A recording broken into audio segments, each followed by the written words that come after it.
que habita corporalmente toda la plenitud de la deidad, a todos los efectos. Y toda esa plenitud Él nos la transmite, nos la traspasa literalmente a nosotros por su Espíritu. Acordaros de que lo que ha pasado en la cruz del Calvario y los eventos jurídicos, eso es algo que ha pasado fuera de nosotros. Esa es la doctrina de la justificación, es algo que ha pasado fuera de nosotros. Pero cuando ya nos damos a la tarea de entrar en la santificación, todo eso que ha pasado fuera empieza a meterlo Dios dentro de nosotros para que se haga una realidad y vivamos una vida de victoria diaria. Ese es el proceso que se le llama en teología la santificación. La santificación práctica. Entonces, toda esa realidad Dios nos la permite sentir y diariamente somos participantes, a todos los efectos somos participantes de los beneficios de la resurrección de Cristo y de su divinidad. Es más, la Biblia dice que Dios quiere que seamos participantes de su divinidad, para que participéis de su divinidad. De hecho, si no queremos participar de su divinidad, dice que Él nos disciplina. ¿Por qué? Porque Él quiere que participemos de su divinidad, porque eso es lo que nos hace andar en santidad. Él quiere manifestar su santidad a través de su cuerpo, que es la iglesia. ¿Vale?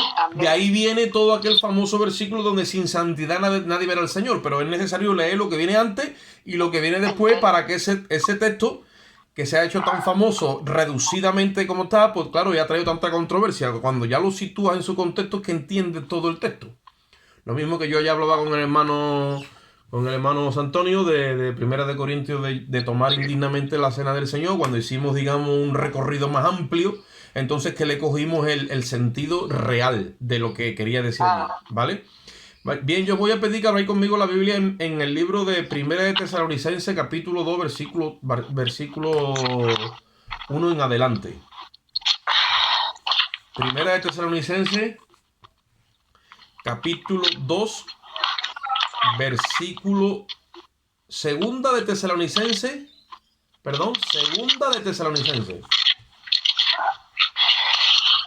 2, 1. Quiero compartir acerca de lo que es la apostasía, ¿vale? Contrastada en el contexto en el que Dios la enseña aquí en esta epístola, contrastándola con lo que se le conoce el día del Señor. Voy a leer la palabra. Segunda de Tesalonicenses, capítulo 2, versículo 1.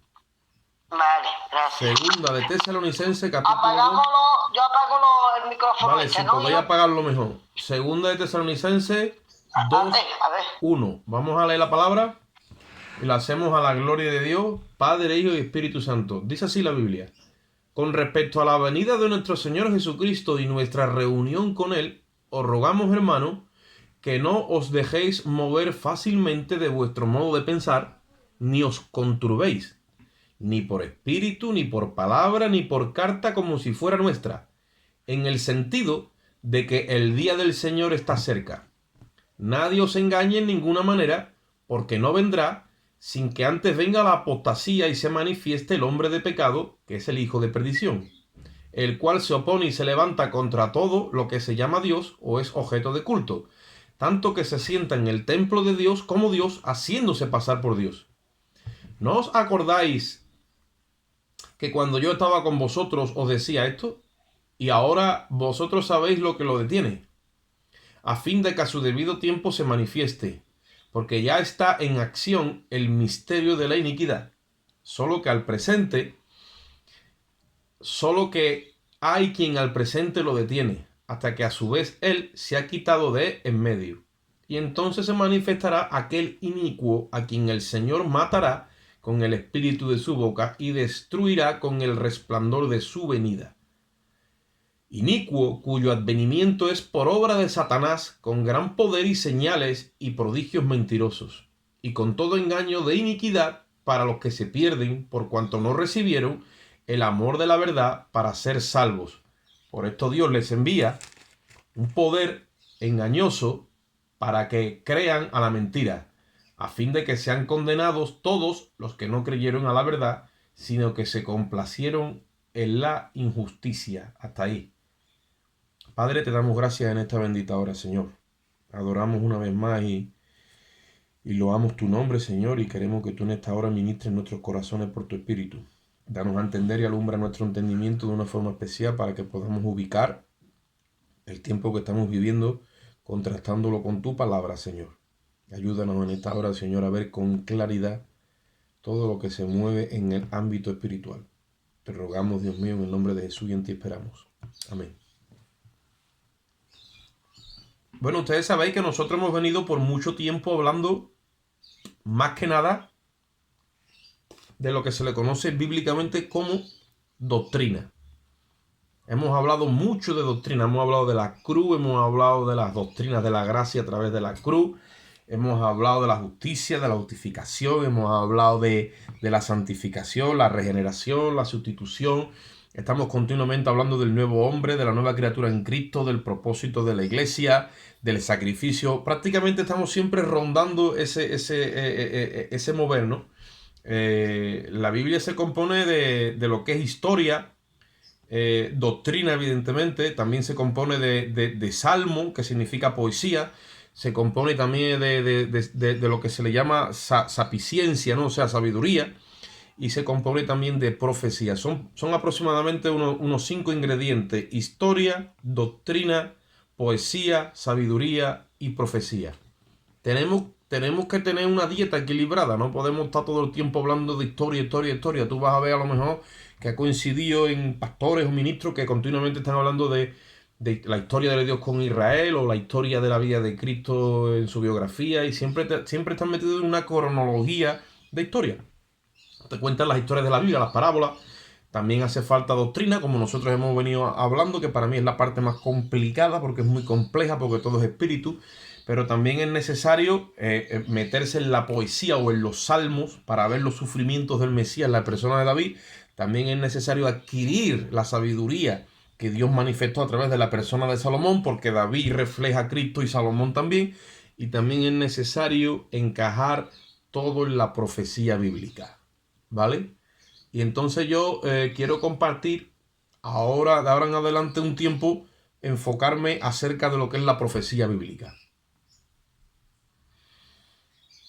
En teología se le llama escatología. No, yo no soy escatólogo, ustedes lo saben. Toco todos los palos, pero no me he especializado en nada porque es lo que Dios me ha dado. Bueno, más que nada sí el mensaje de la cruz. Pero he sentido en estos días que ha estado un niño en el hospital, en mi tiempo de oración, hablar de los últimos tiempos, que otras veces he hablado también, pero hace bastante énfasis en eso. Porque los tiempos, hermanos, van corriendo y esto ya ha cogido un ritmo y ha cogido un tono, como se suele decir. Esto ha cogido un color feo, y yo pienso que el Señor no quiere que nosotros nos desviemos mucho de la línea profética que nos ha trazado, y coger conciencia real que estamos en el último tiempo. Si no cogemos conciencia real, pues tendremos que machacar con doctrina hasta que la conciencia se nos adapte a esa realidad. Estamos en el último tiempo, somos la iglesia de la Odisea, donde también hemos contrastado el carácter de la iglesia última, que es la Odisea, con aquellas 10 vírgenes. Y Dios nos ha dado a comer, o ha presentado un tratamiento, una dieta, para que nadie se quede en tibieza. Todo está diseñado para que la iglesia se quede tibia.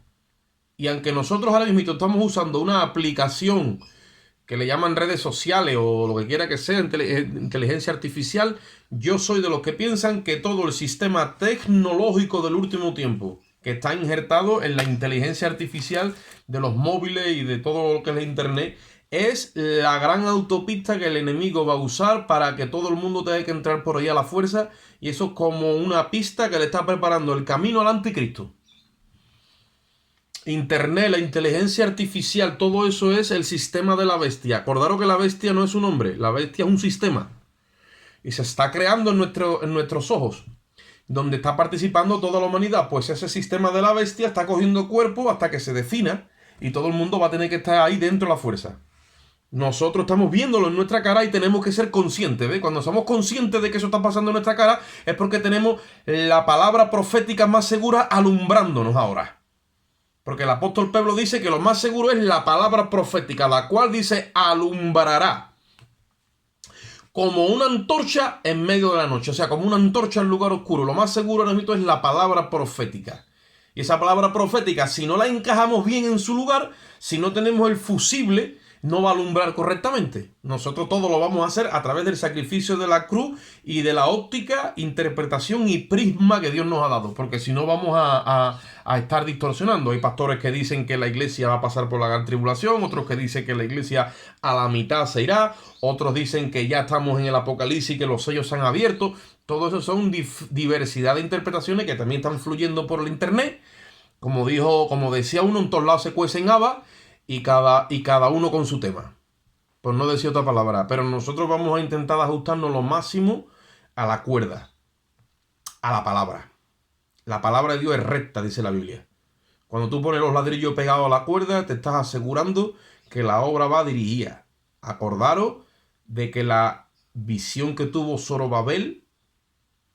el profeta Zacarías, para hablarle a Zorobabel, él vio un candelabro de 7 brazos, simbolizando a Cristo resucitado, con aquellos 2 olivos, simbolizando a Moisés y Elías, la justicia que reclamaban los profetas, la justicia que reclamaba la ley. Todo recayó en Cristo y eso ahora es un diseño, un sistema que es la iglesia, que se alimenta de todo ese aceite, que es el espíritu vivificante. Cuando tú lo filtras por el sacrificio de la justicia perfecta que es Cristo, todo ese aceite te cae a ti, toda esa sabiduría, toda esa ciencia, todo ese poder, espíritu de sabiduría, espíritu de revelación, espíritu de conocimiento de Dios, todo eso está sobre la iglesia. Es algo impresionante. Muchos dicen, la doble porción. No, ese sí que es el manto de Jehová. Ese no lo tuvo ni Elías ni Eliseo, no lo tuvo ni Moisés, no lo tuvo ni Abraham, ni lo tuvieron ninguno de los antiguos. Ese manto lo tiene la iglesia de Jesucristo.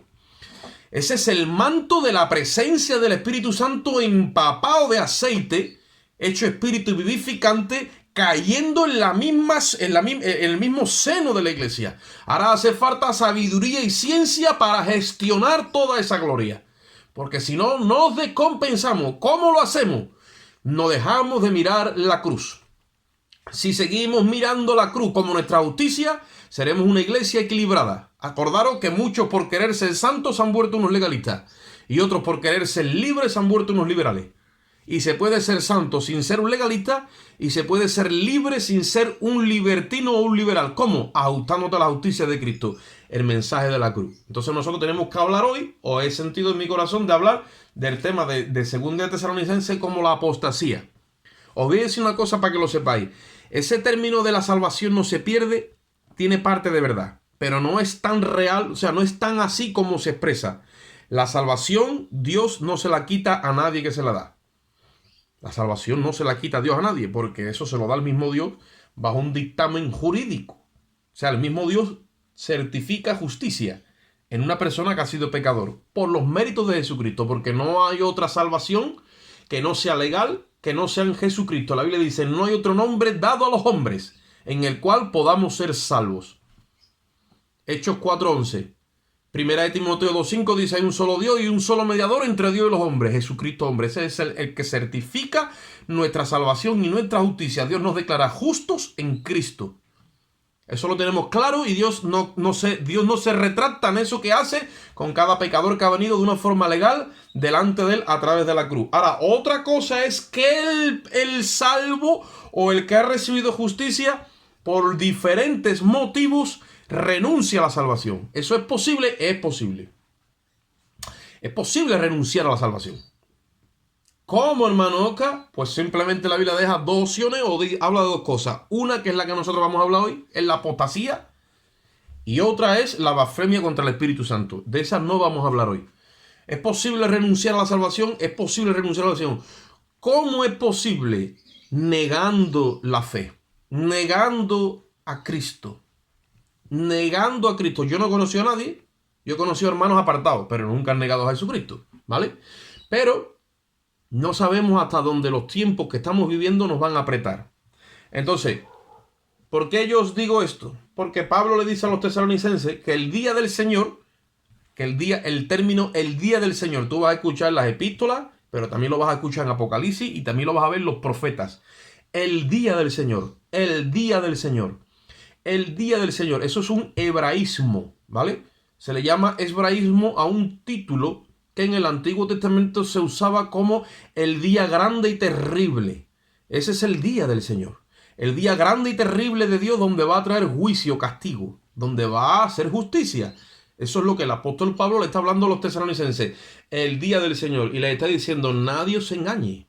Vamos, ya pueda, vamos, ya dice, ya pueda venir un espíritu, ya pueda tener un sueño, ya pueda sentir una palabra, ya te pueden escribir una carta como si fuera yo otra vez. El mismo Pablo dice, nada.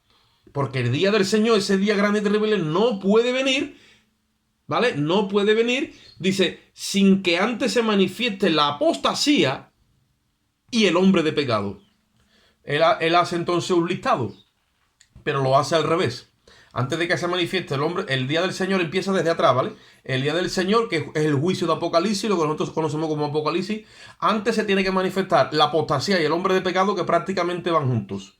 Y antes de eso va el arrebatamiento, que ahí es donde muchos se han enredado y piensan que no. El arrebatamiento es lo que desata que se manifieste la apostasía real. Entonces voy a decir una cosa. La apostasía real, que muchos están diciendo apostasía, no se ha manifestado todavía. Apostasía real es negar abiertamente a Cristo con tu boca. Una apostasía real, a manera de preludio, lo que pasa es que no trajo juicio a esta persona, que nosotros la conocemos, ¿vale? No pudo traer juicio ni le vino juicio porque no tenía el Espíritu de Dios dentro, ¿vale? Fue el apóstol Pedro. El apóstol Pedro apostató. Jesús le dijo, esta noche todos os escandalizaréis de mí. El Hijo del Hombre será entregado en manos de pecadores. Pedro, ¿qué dijo? No, Señor. Aunque todos te nieguen, dijo él. Él dijo, yo no te negaré, dijo. Y dice la Biblia, y todos dijeron igual también. ¿Qué pasó? Le negaron. Y Jesús le dijo, yo te digo a ti, Pedro, que antes de que cante el gallo, ¿qué le dijo? ¿Me vas a negar? 3 veces. Toma ya. 3 veces. Esa negación de Pedro a Cristo no tiene base jurídica porque Pedro no tenía el Espíritu Santo. Es más, Pedro todavía no había creído literalmente en la fe, no se había materializado como la tenemos nosotros materializada porque el sacrificio no había hecho. Después de Jesucristo resucitar, todos los discípulos fueron salvos cuando Jesús les sopla y le dice, recibí el Espíritu. Ella dice, todos creyeron en él. Ahí sí que fueron salvos. Y después recibieron el bautismo de fuego, de poder. Y veis el contraste de Pedro sin tener el Espíritu que niega a Jesús, y luego veis a Pedro lleno del Espíritu, ¿qué es lo que hace? Testifica de Jesús. Ya no le importa su vida. Cuando empezó a hablar en aquel día de Pentecostés por la mañana, le dijo a aquella multitud que se congregó allí, donde estaban aquellos 120, le dijo, ustedes matasteis al autor de la vida. Dice que se compungieron de corazón. Entonces yo quiero que ustedes entendáis que la apostasía real no se ha manifestado. Literalmente. Porque va a ser un negamiento de la fe. Ahora, ¿es posible que se haya manifestado en algún tiempo de la historia? Sí. Se manifestó al principio de la iglesia, cuando la iglesia nació. Se ha manifestado en el tiempo de lo que se le llama la Reforma, cuando se levantó la Santa Inquisición y a los creyentes protestantes o evangélicos, como lo llaman, le mandaban a negar a Jesús. Y muchos renegaron de Jesús con tal de que no los expropiaran, con tal de que no los echaran de su casa, con tal de que no le quitaran su patrimonio, con tal de que no lo expulsaran de la Iglesia Católica. Todos esos que renegaron vendieron la salvación. Y eso es lo que yo quiero explicar a ustedes, ¿vale? Vamos un momentito al libro de Hebreos, capítulo 6. Y lo vamos a entender mejor así, porque los primeros convertidos, los primeros, digamos, componentes de la iglesia, la mayoría fueron judíos. Después ya eso se fue cambiando y esos pocos judíos quedó como un pequeño remanente y la mayoría de la iglesia y en todos los tiempos de la iglesia ha sido una iglesia gentil, ¿vale? Pero estos primeros hebreos, estos primeros judíos que se convirtieron al evangelio fueron muy perseguidos. La epístola a los hebreos y a Santiago va dirigida a aquellos primeros judíos que fueron expropiados, le quitaron sus tierras, le quitaron sus ganados, le quitaron sus casas, por aceptar que Jesucristo o Jesús de Nazaret en este caso era el Mesías enviado por Dios y que reemplazaba a toda la ley de Moisés y todo lo que a manera de sombra estaba escrito en lo que es la ley, la Torá, ¿vale?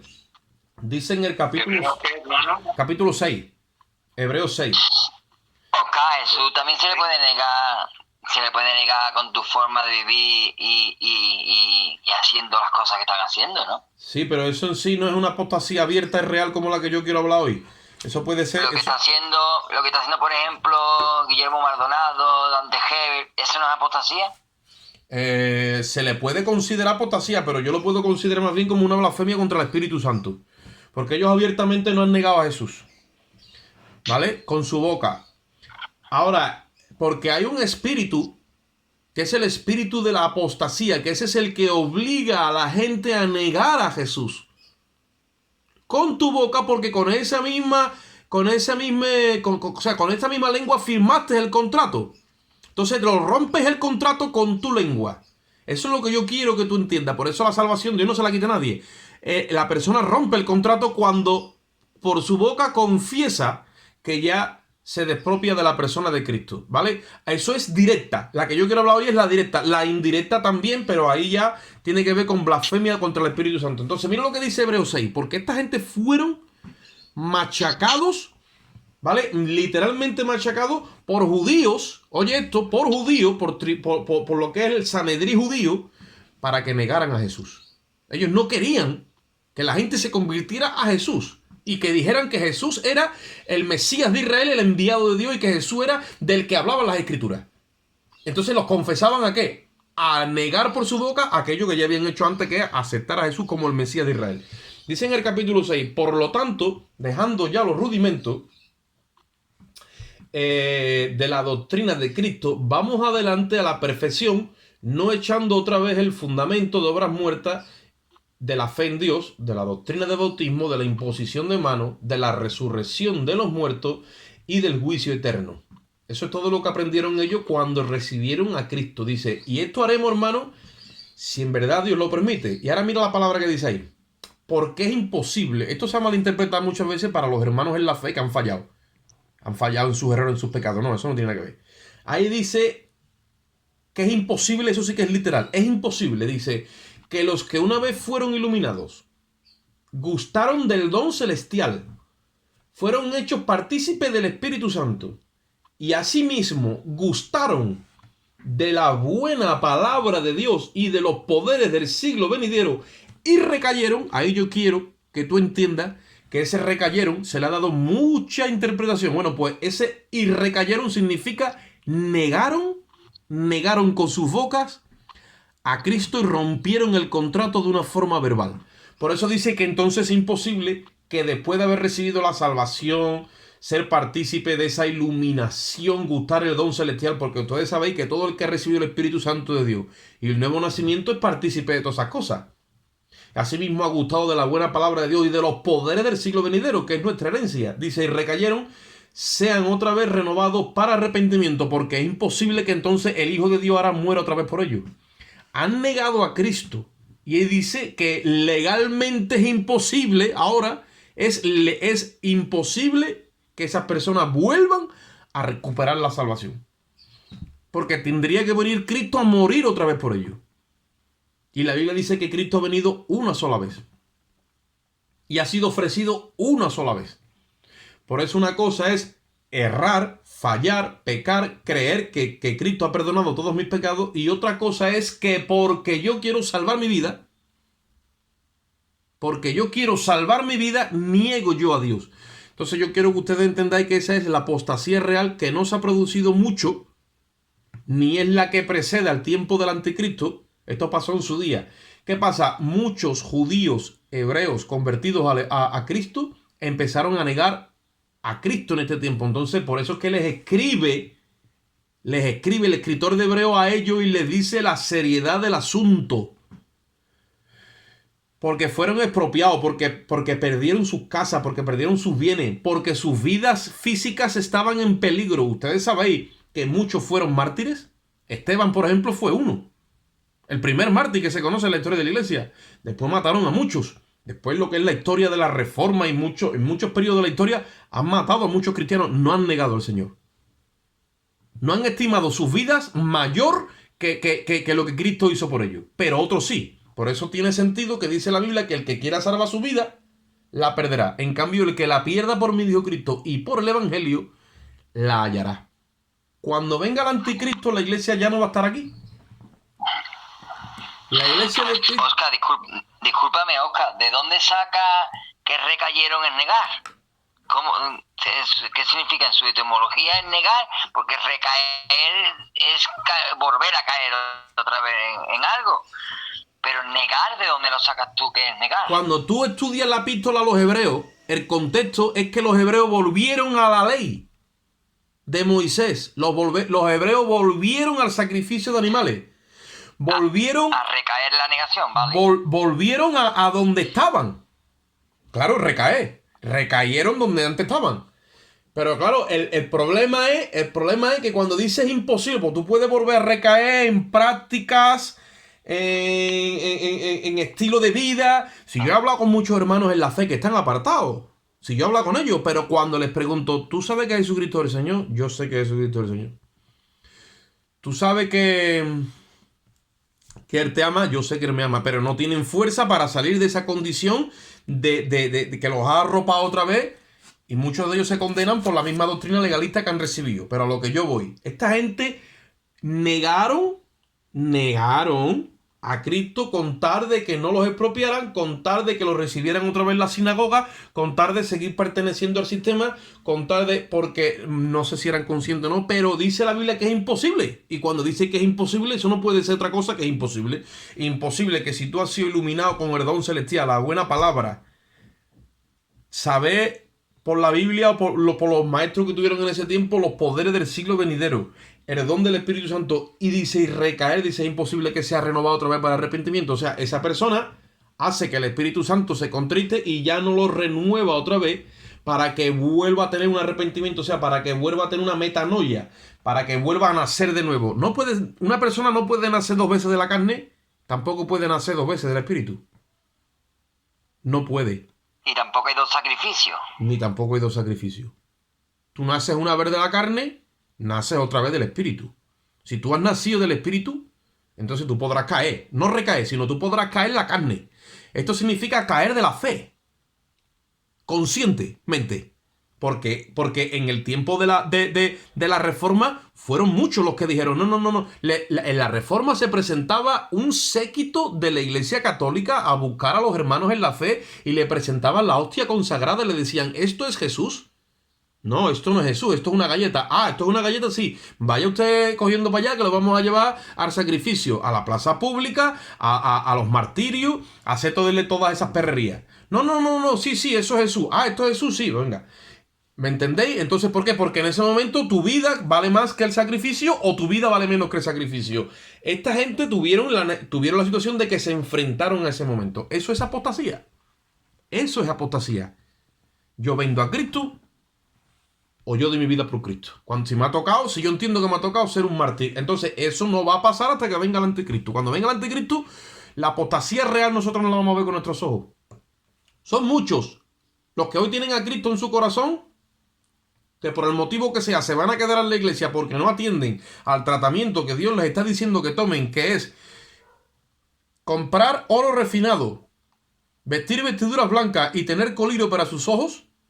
No atienden a eso y cuando se vengan a dar cuenta sus lámparas se acabarán porque no tienen aceite en sus vasijas, y cuando la iglesia se vaya entonces y aparezca el anticristo, van a reconocer al anticristo como su Mesías. Y esa es la apostasía. Gente que se quedará aquí y negará que tienen que ver con Cristo, porque en ese tiempo todo aquel que no tenga el sello de la bestia, bueno, en este caso es la marca del anticristo, no podrá ni trabajar, ni comprar, ni vender. Y en ese tiempo solamente se salvará un remanente, que la mayoría de ellos serán judíos. La mayoría de ellos serán judíos. Ahora, el espíritu de la apostasía es una realidad que se está moviendo en este tiempo. Nosotros tenemos que entender que eso se está moviendo cada vez con más velocidad y con más realidad. Pero es un espíritu que está moviéndose para que la gente reniegue de Cristo y reniegue del Evangelio. Hay una negación de la fe en la forma de vida. Pues esto el diablo lo va a apretar hasta el punto de que lo escupan por sus bocas. Esa es la iglesia que es vomitada. ¿Por qué Dios vomita esa iglesia? Porque es una iglesia que Dios sabe en su corazón que al final le niega. Le niega. Y cuando ven que se va la verdadera iglesia y queden aquí abajo, le niegan.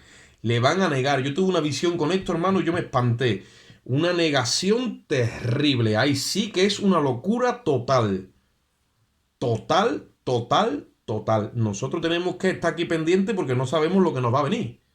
Estamos claros en que no puede manifestarse el tiempo de la apostasía real, que es del que yo estoy hablando hoy, el hombre de pecado, mientras que la iglesia esté presente.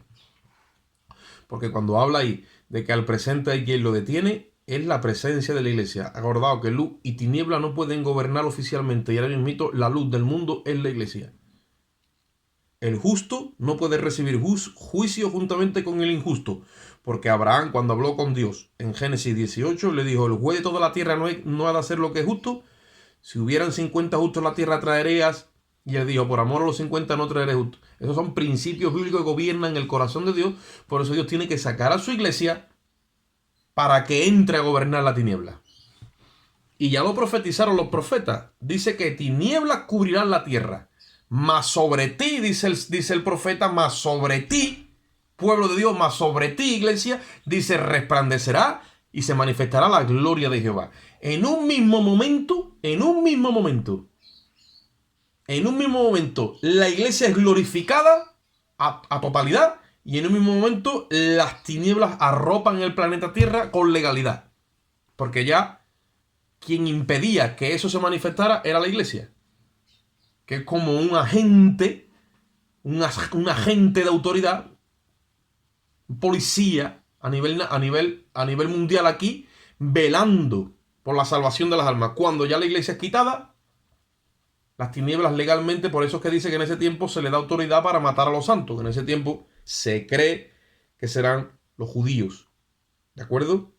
Los judíos. Timoteo 4:1. Perdón, segunda de Timoteo 2, 13 y 14. Segunda de Timoteo.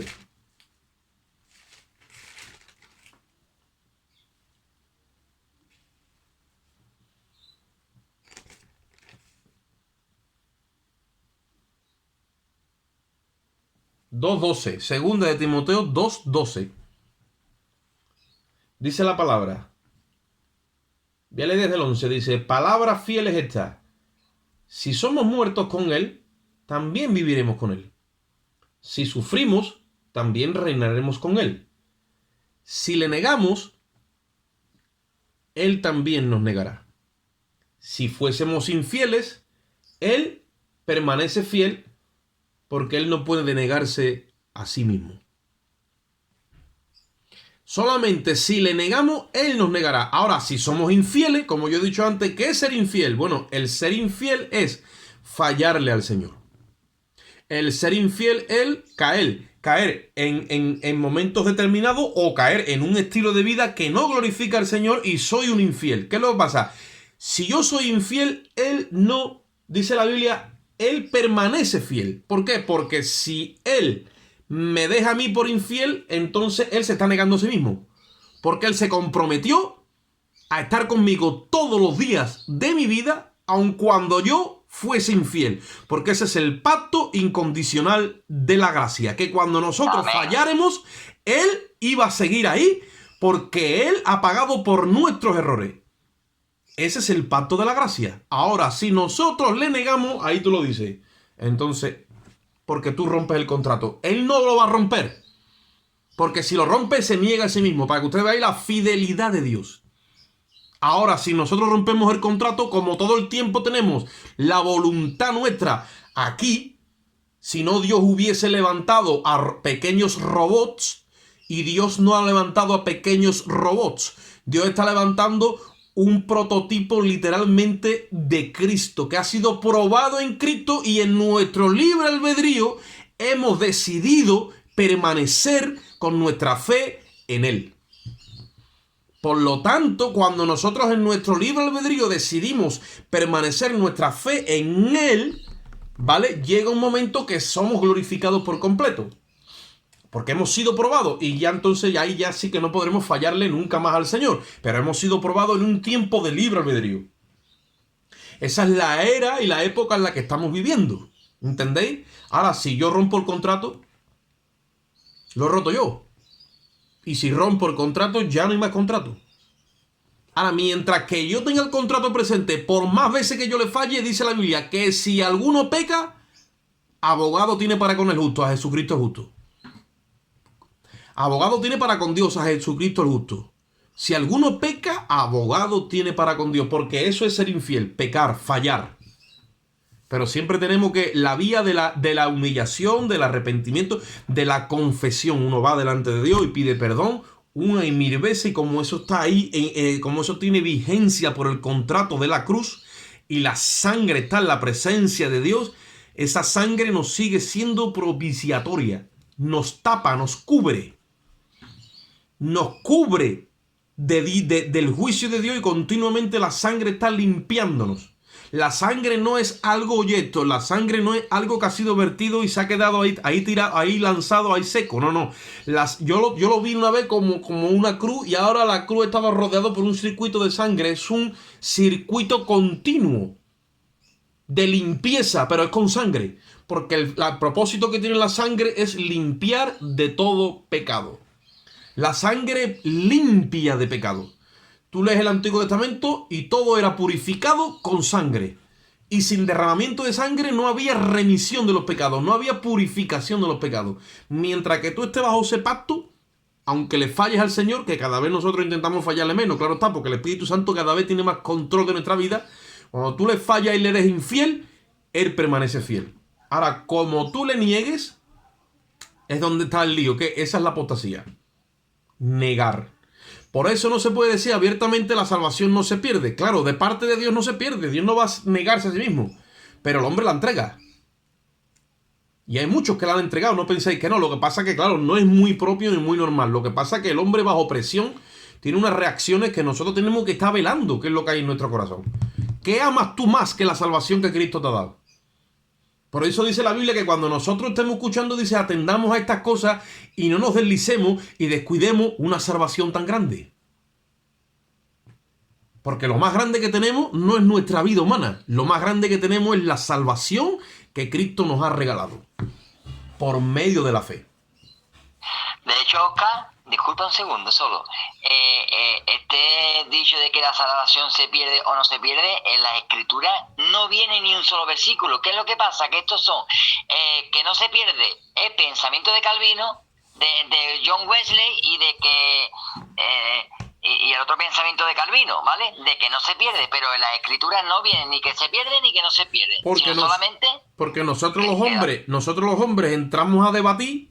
Yo hablo, por ejemplo, de esto, llega uno, me pregunta, yo le quiero responder, y ya cuando me vienen a dar cuenta ya me sacan a mí, y yo estoy estableciendo un sistema teológico para responder a todas las inquietudes de la gente, y eso no va así.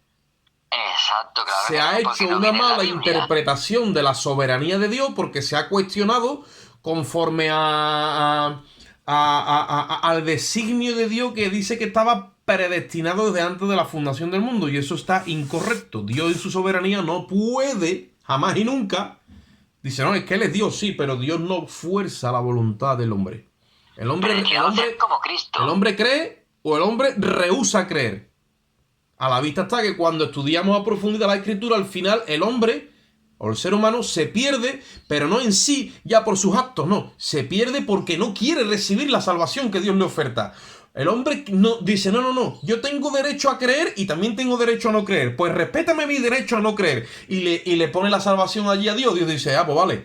Por eso dice que el que cree tiene al Hijo, y el que rehúsa creer no tiene al Hijo ni la vida eterna, sino que el aire de Dios está sobre él. Y el hombre al final se pierde por su incredulidad y por su no creer. Por eso dice que el que creyere, amén, y fuere bautizado será salvo, dice, y el que no creyere será condenado. Entonces el hombre, ¿por qué es condenado? Porque no cree. Porque Dios lo ha hecho todo en la cruz del Calvario. Vamos un momentito a Mateo capítulo 16, versículo 25.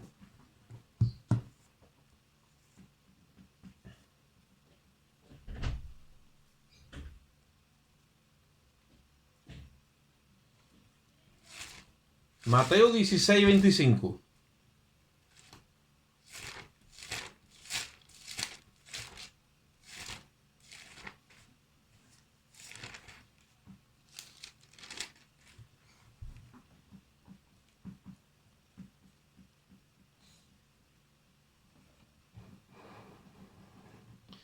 Desde el 24.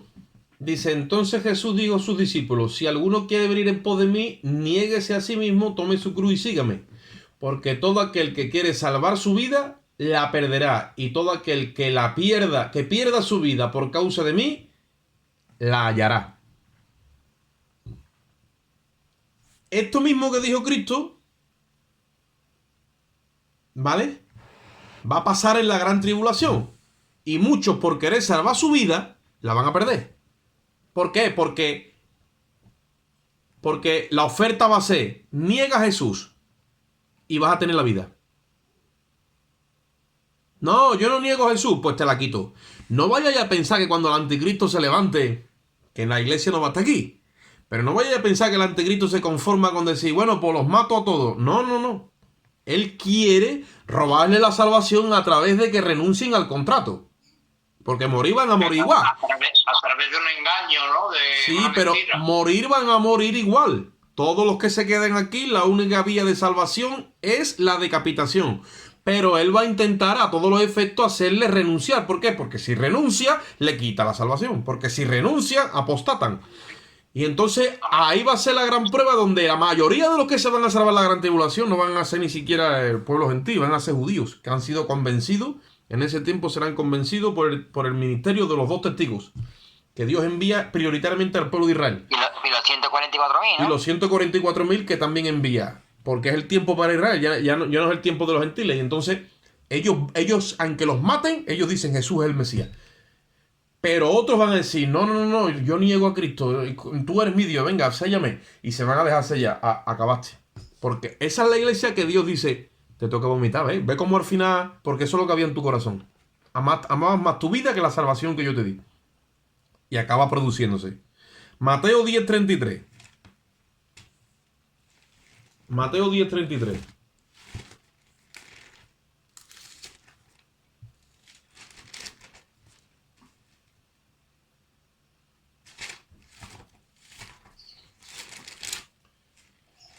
Vaya el versículo este como es, ¿no? Mira, voy a leer desde el 32. Jesucristo dijo, Mateo 10:32. Dice, a cualquiera pues que me confiese delante de los hombres, yo también le confesaré delante de mi Padre que está en los cielos. Y a cualquiera que me niegue delante de los hombres, yo también le negaré delante de mi Padre que está en los cielos. ¿Tenéis claridad en lo que es la apostasía? Es la negación abierta de lo que un día recibí. Nadie puede negar a Jesucristo sin haberle recibido, porque quién sabe. Hay gente que dice, no, Jesucristo no es Dios, ¿qué? Son gente que está hablando de voleo en ignorancia. No se puede negar a una persona que no se le conoce. Como si yo me voy ahora a una persona que no me conoce de nada y le pregunto, oye, tú me niegas, va a decir, ¿qué es eso? ¿Qué quiere decir? Tú dices que yo soy Oscar, va a decir, yo no sé quién es usted, yo no puedo negarle a usted porque tampoco lo reconozco. No sé quién es. Entonces no tengo tampoco base para negarle. Ni para hacer. ¿Entiendes? Negar, ¿qué es lo que? Negar es renunciar, es renegar. Es como si yo te veo a ti, ¿quién? ¿Juan Cabeza? Yo no sé quién es ese hombre. No, mira, Juan Cabeza, yo te he visto con él. Ni idea, no tengo ni idea. ¿Cómo?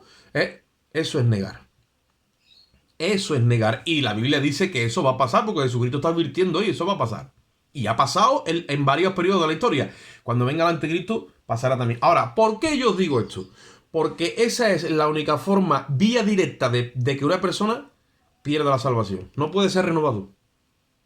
Una persona así contrista al espíritu y echa a Dios de su vida. El espíritu ya no vuelve más. Un espíritu que ha llegado a un corazón a través de los méritos de Cristo y tú lo echas, tú lo puedes contristar con tu forma de vida. Que eso es otra parte, otra forma de apostatar, pero que se le llama blasfemia contra el Espíritu Santo, que eso hablaremos otro día, porque también el persistir en una vida de negar a Dios con mi forma de proceder, eso tiene un límite que solamente Dios lo conoce y eso no podemos entrar ahí porque le pertenece a Dios. La misericordia de Dios con una vida, ¿vale? Pero eso es otra forma de negación que se le llama la blasfemia contra el Espíritu Santo. Pero apostasía real y legal cuando tú le niegas habiéndole conocido. Yo todavía no conocí a nadie, ¿eh? Me he encontrado con un montón de hermanos en la fe que estaban apartados. Ninguno los he probado en el sentido de que no han sido capaces de negar al Señor. ¿Por qué? Porque está el Espíritu ahí. Son nuestros hermanos apartados. ¿Siguen siendo salvos? Hombre, te diré si está el Espíritu ahí. Dice que nadie puede llamar a Jesucristo Señor sino por el Espíritu. Y yo le he preguntado a un hermano apartado, fumando, bebiendo, haciendo cosas que no debe porque se ha vuelto a su engañado. Y yo le he dicho, ¿tú sabes que Jesucristo es el Señor? Ha dicho, no voy a saber que Jesucristo es el Señor. ¿Tú te atreves a negarlo? No voy a negar que Jesucristo es el Señor. ¿Por qué? Porque está el Espíritu ahí. Esa es la fidelidad de Dios en el contrato que hizo con él. Un padre nunca deja al hijo. Y ahí hasta el final. Ahora, ¿por qué os digo esto? Porque muchos están dando a entender que hay hermanos que han apostatado y que esto, que lo otro, no tienen todavía noción real de lo que es la apostasía. Son hermanos que se han debilitado, que los estamos buscando por la gracia de Dios, que están tirados porque los han desechado la iglesia, los han desechado los pastores, los han desechado su familia, los han desechado los psicólogos, los sistemas penitenciarios, desechados por todo, pero Dios no los ha desechado. Dios no los ha desechado y ese es el objetivo número uno que tenemos ahora mismo como iglesia. Ir a buscar y salvar lo que se había perdido. ¿Por qué? Porque Dios nos ha concedido correr la segunda milla. El que te obliga a caminar una milla, por más tragedia que te dé, ya sea hermano, amigo, primo, conocido, el que Dios te diga, aguanta y tú dices, bueno, yo voy a aguantar una milla. No, pues si te obliga a caminar una milla, ve con el 2 que al final lo ganas. ¿Por qué? No, ese está desechado, ese ya no vale. No, yo te voy a enseñar lo que es la verdadera apostasía, no es esa, es esta. Este se ha debilitado, vamos a pelearlo hasta el final, hasta que lo ganemos. Porque todo el mundo está hablando de la venida de Cristo, de que viene el anticristo, de que la iglesia está mal, la iglesia está tibia, un montón de tonterías están hablando. Pero no siguen haciendo la obra que tienen que hacer. Esto es hasta que suene la trompeta. Esto es hasta el final. Y la verdadera apostasía real es esta de la que yo he compartido hoy. Que eso se va a dar así cuando la iglesia se vaya. Cuando la iglesia se vaya, los que se queden aquí, para no volverse locos, van a tener que aceptar a ese Mesías. Porque vendrá con todo, como dice la Biblia, y con todo poder de engaño y de una forma terrible. Ahora dice, ¿para qué? Dice, para que todos aquellos que no quisieron recibir el amor de la verdad sean ahora condenados. Dios les envía un poder engañoso para que sean condenados a través de la mentira. Esto, cuando tú lo piensas así en frío, dices, mira, esto es terrible, esto es algo terrorífico. Esto es un horror. Pero es lo que os digo. Entonces, estamos acordaros que yo una vez hablé que esto ya ha empezado. O sea, esto ya ha empezado. Vamos camino a ese tiempo. Ahora, hoy, para trabajar, comprar y vender es necesaria la mascarilla. Dije yo en aquel tiempo. Mañana dije, que ya mañana prácticamente es hoy, para comprar y vender será necesario el pasaporte COVID o la vacuna. Ya no mascarilla, ya es pasaporte COVID para comprar, vender y trabajar prácticamente, hacer vida en este sistema. Mañana, ahora sí que vamos a ver porque ya estamos montados en ese día. Mañana, ¿qué va a ser? Mañana será el sello de la bestia aquí o aquí. Esa es la apostasía real. Muchos se van a poner el sello de la bestia habiendo sido partícipes de la buena palabra, del Espíritu Santo, de los poderes del siglo venidero. Es imposible que sean renovados para arrepentimiento. Está claro que nosotros no vamos a caer en ese error. Pero ¿por qué os traigo todo esto? Porque esa es la verdadera apostasía. Eso se tiene que dar para que aparezca el hombre de pecado y luego venga el juicio. ¿Qué es lo que le da parte al hombre de pecado, a la apostasía y al día del Señor grande y terrible? El arrebatamiento de la iglesia. Va antes que todo eso. La iglesia es la luz que impide que se manifieste la apostasía real. Por eso es porque muchos están diciendo, pastores, ministros, hay apostasía por todos lados. No. La apostasía viene juntamente con el hombre de pecado. Y ya para dejarlo, os voy a pedir que vengáis otra vez conmigo a donde hemos empezado en 2 de Tesalonicenses, para que le cojamos otra vez el pulso a esta escritura, para que entendamos que estamos a punto de llegar ahí, pero no hemos llegado.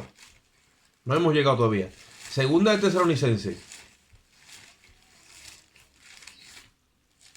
Y quiero con el favor de Dios empezar a hablar y a mover otra vez todo el tema profético en este mes de noviembre. Vamos a ver hasta dónde llegamos.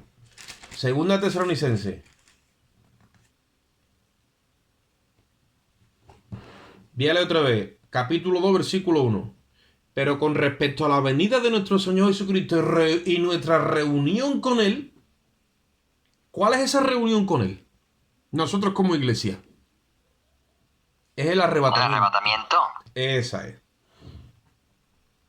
Y Él les está hablando, y es lo que pasa, que en vez de expresarlo ahí, como lo expresa en la primera epístola, que dice, seremos arrebatados, Él ahí dice nuestra reunión con Él. Porque ya le está hablando la segunda epístola, pero en la primera le dice que nuestra reunión con Él será en las nubes. Y que no se entristezca por los que han muerto en Jesucristo, porque los que han muerto en Cristo vendrán con Él. Resucitarán primero y vendrán con el Señor en las nubes. Y dice, y luego nosotros. Es un encuentro en el aire. Vienen los que han muerto en Cristo con Él, y nosotros que hayamos quedado, somos arrebatados y ahí nos unimos todos con el Señor en las nubes.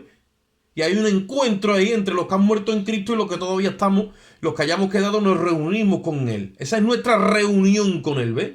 Los que han muerto en Cristo, el Señor Jesucristo y los que hemos quedado. Esa es nuestra reunión con Él. Entonces, cuando venimos a la Escritura, hay que discernir que cuando está diciendo, os rogamos, hermanos, con respecto a la venida de nuestro Señor Jesucristo, y, porque como son dos cosas diferentes, muchas veces nos despistamos.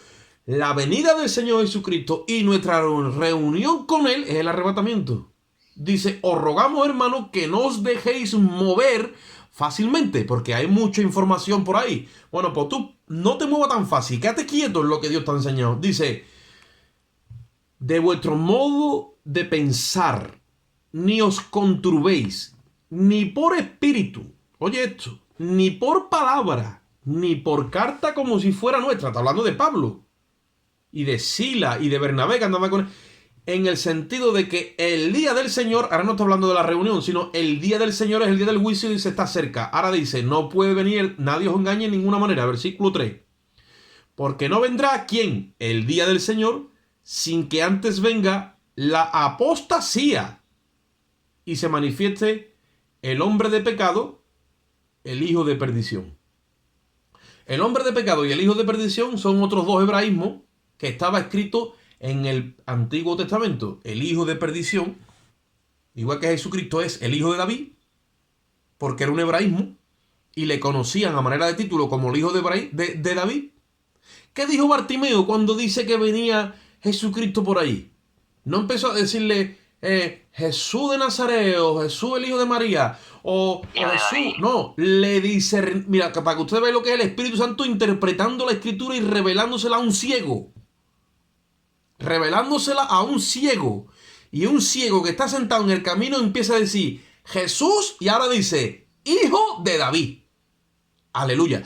Porque lo identificó por la Escritura. Y eso es lo que le está faltando a la iglesia en los días de hoy, que no está reconociendo a Cristo por la Escritura, ni el mover del Espíritu Santo por la Escritura. Sino aquí vamos a Artuntún.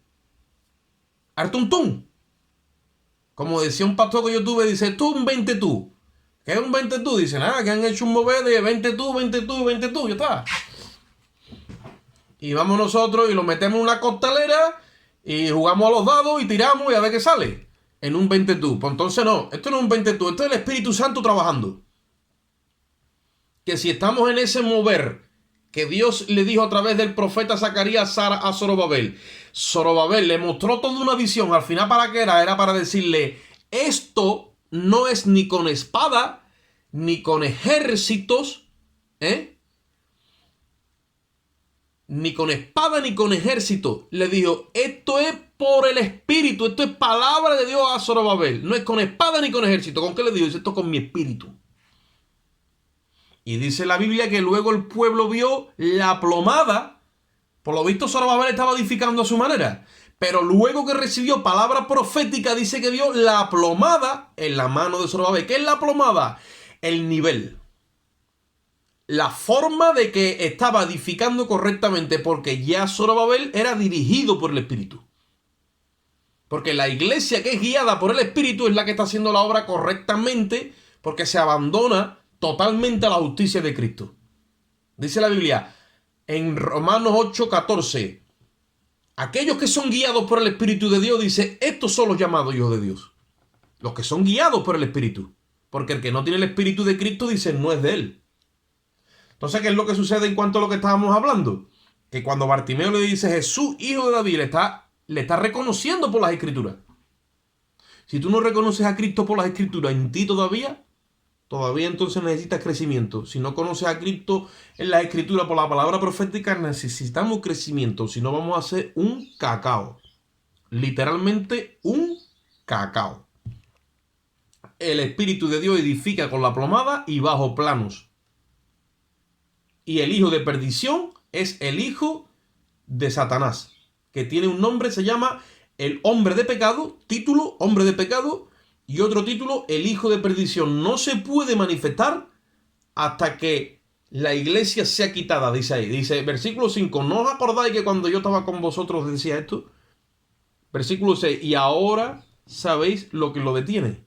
¿Qué detiene? ¿Qué detiene a que se manifieste la apostasía y el hombre de pecado, el hijo de perdición? Dice, dice, a fin de que a su tiempo, tiene un tiempo, se manifieste, este hombre se va a manifestar. Dice, porque ya está en acción el misterio de la iniquidad, solo que al presente hay quien lo detiene, hasta que él a su vez se ha quitado de en medio. ¿Quién va a ser quitado de en medio? Va a ser quitado, el Espíritu Santo. Va a ser quitado el Espíritu como morada. El Espíritu es la morada de la iglesia, donde la iglesia está habitando. Cuando el Espíritu se ha quitado, que es la morada de la iglesia, donde la iglesia habita en el Espíritu, en el templo de Dios, que es espiritual. Se ha quitado de en medio, entonces se manifiesta aquel hombre. Pero no se puede manifestar todavía porque la iglesia, la morada del Espíritu de la iglesia es el Espíritu y la iglesia es un candelero. La iglesia es un faro ahí en la luz del mundo.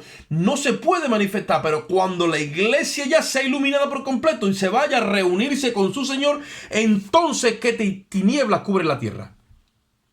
Y se manifestará, dice Pablo, aquel hombre, aquel inicuo, ese hijo de perdición, el hombre de pecado. ¿A dónde estamos ahora? En principio de dolores. Por eso dice la Biblia en Mateo 24 que viene que principio de dolores. Es principio de dolores el COVID. Ahora con el calentamiento global, con el sistema energético, nos han metido una agenda 2030, como la quieran llamar, que es una regresión. ¿Hasta qué? Hasta en 2030 quieren a ese hombre en la palestra. Si Dios ha permitido que esto lo lleven así los satanistas, porque Dios así lo ha querido, agarrar este sistema de ellos para dar a cumplir su palabra, así será. Entonces, principio de dolores, ¿qué es lo que es? Es cuando una persona encinta empieza a sentir que va a dar a luz. Empezarán los dolores de parto, cada vez serán con más intensidad, cada vez dolerán más y la métrica entre dolor y dolor también será menos tiempo hasta que sea parido ese hombre de pecado, ese hijo de perdición, literalmente parido, metido en un cuerpo de carne. Para eso tiene que ser la iglesia quitada. Si no, no hay parto. Es un parto espiritualmente hablando, es un parto donde ese hombre se va a manifestar en carne. Lo mismo que hizo Cristo. Es la encarnación del hijo de Lucifer en un cuerpo de carne. Para eso tiene que ser la iglesia quitada. Y se acabó el tiempo de la iglesia y entonces empieza ese tiempo. Por lo tanto, mientras que la iglesia esté presente, no se puede manifestar ni el hombre de pecado, ni ese espíritu de apostasía, la gente negando a Cristo. La gente va a negar a Cristo, hermano, los que se quedan aquí como rosquillas. Por eso que ese espíritu de apostasía es algo que da miedo. Porque en ese momento tinieblas cubren la tierra y la gente es literalmente invadida por los demonios. Los únicos que van a tener valor real de confesar a Jesús como el Mesías de Israel van a ser los judíos. Los que tú ves ahora allí en Jerusalén delante del muro vestido de negro. Porque van a ser convencidos. Y dice que el velo que ahora tienen, porque siguen leyendo a Moisés, el velo se les rasgará cuando se conviertan al Señor, porque estos judíos son convencidos por judíos también, que son los 2 testigos y los 144.000. Y ellos son los que dan testimonio de Jesús como Mesías en ese tiempo. con un valor terrible. Y la mayoría son mártires del Evangelio. Por la causa del Evangelio. Esta gente sí que entrega su vida por causa de mí y del Evangelio. Por eso que Jesús le está hablando a los judíos. Y el que entregue su vida por causa de mi Evangelio, la hallará. Es al pueblo judío, no es a la iglesia. Ahora, muchos de la iglesia que se queden van a apostatar porque no hay forma de seguir aquí abajo. Pero todavía no ha venido la apostasía real, hermano. Que haya venido en momentos aislados, sí, no, pero la real que viene aquí, que dice en Tesalonicenses, no se ha manifestado. Nosotros no estamos aquí para verla, porque nosotros no estamos puestos para ira. Estamos puestos para salvación. Ahora no nos dejemos engañar con que a este apostatado, con que el otro apostatado, ve y asesórate. ¿Tú crees que Jesucristo es el Señor? Si te dice, yo sí, tú eres mi hermano en Cristo, y métele fe, métele palabra, cree, ve con él una milla, ve dos, ve hasta donde estés aquí. Ese es un hijo de Abraham. Es que ese es el ministerio que tuvo Cristo. Que al final ganó a todos, la jerarquía de Jerusalén allí, la jerarquía en Israel, toda la florinata allí. No, este no vale, Saqueo no vale, Mateo no vale, María Magdalena no vale, Pedro no vale, Juan no vale, Jacobo no vale, no valían ninguno. Y Cristo dijo, pues yo he venido a salvar y buscar lo que de ustedes decís que no vale. Yo he venido a eso. Porque también esta gente son los hijos de Abraham. Y cuando Cristo les empezó a ministrar, entonces que empezaron a creer en el Evangelio. ¿Por qué esta gente no vinieron a los pies de Jesucristo? Por mal testimonio que han dado los religiosos. Y porque han hecho negocio con lo de Dios. Y Jesús se lo dijo bien claro. Vino Juan el Bautista en camino de pecador, en camino de justicia, y ustedes no le creísteis. Y se convirtieron, mira, ahora tantos convertidos.